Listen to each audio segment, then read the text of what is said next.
भक्त मंडळीने पत्र पाठविले गणेश गल्लीला अन पत्र वाचूनी आनंद झाला मुंबईच्या राजाला. पत्र वाचूनी आनंद झाला मुंबईच्या राजाला. पत्र वाचूनी आनंद झाला मुंबईच्या राजाला.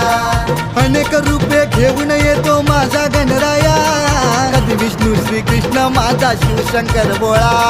शिवशंकर भोळा, शिवशंकर भोळा, शिवशंकर भोळा, शिवशंकर भोळा.